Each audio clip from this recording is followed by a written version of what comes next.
we're going to prep your chilli and garlic and get it in a pan with some olive oil.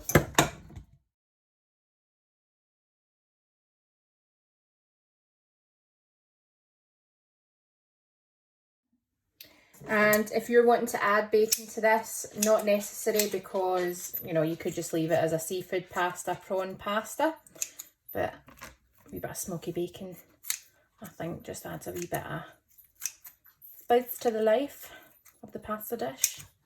Or you could say smokiness if we're being literal. And then chop that in at this point. We're going to cook it off for a few minutes. And we're also going to cook the big giant king prawn, not king prawns, tiger prawns in this as well. But I'll show you that. So just cut the rest of this in. So we're just going to put this on a medium to high heat and cook it off for a few minutes. I've actually just checked the packet instructions on this and it says 6 to 8 minutes. So I'm going to add these in right now and cook that with the garlic, the chilli and the bacon.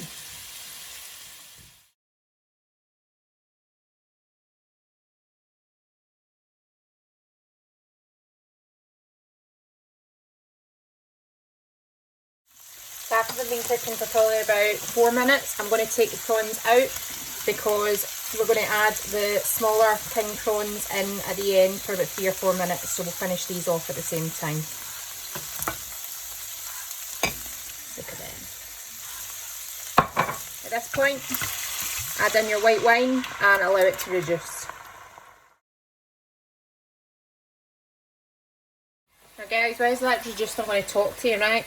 Now, said in the packet that these were to go in for about 6 to 8 minutes. I probably had them in for about 4. I've tried one and it's cooked. So this is why it's so essential not just to go by packet instructions and actually try your foods. So prawns are so easy to overcook, they are cooked through. So I'm not going to add them back in for any other cooking. I'm going to add the raw prawns later and just chuck these through for a warm through at the end. So please check your cook, especially check your meat. Once your wine has reduced, pop that cap on your passata and add it in. And to that, add a generous pinch of your maldon salt as well. Now we're going to leave this to reduce for 10-15 minutes, just with any other kind of tomato based sauce. The longer you leave it, the better it tastes. And whilst that does its thing, get your spaghetti on to cook. Cooking 200 grams of pasta for 2 people, just because Johnny has quite a big appetite. You can just make as much pasta as you need, or how much you like for 2. But don't forget salted boiling water. I just added a dash of water to the passata as I'd left it up high, so I've turned it down to a low to medium heat and I'm going to continue simmering.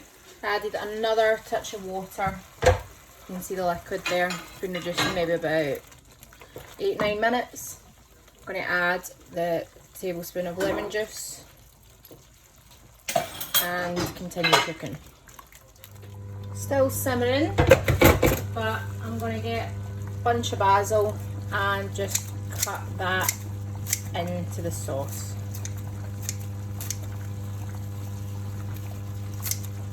Just rough, not being precious with it. And so you can see that's been cooking for about 10 minutes now, starting to look a wee bit better. I've added a little bit of water, as you know, so just keep an eye on it.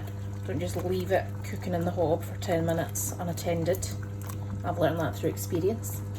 And to the sauce, I'm going to add in 2 tablespoons of mascarpone.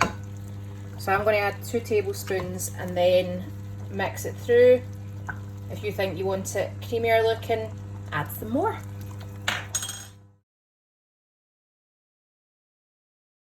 We're then going to add in the raw king prawns. Now be careful, these cook really quickly, so a few minutes, and then we're going to take it off the heat because the residual heat from the pasta sauce will continue to cook the prawns. We're also going to add these back in as well after a few minutes whilst it sits. I came across 1 or 2 that were just a bit under, but again the residual heat for the pasta sauce will cook it. As I'm taking it off the heat, I'm adding these back in to heat through. and leave them to sit. Make sure you get all those juices off and into the sauce. Then want you to put your spaghetti into the pasta and toss through. And then you can garnish, I mean, you can add parmesan if you fancy, fresh basil, anything, some black pepper. I might throw some black pepper in just now actually.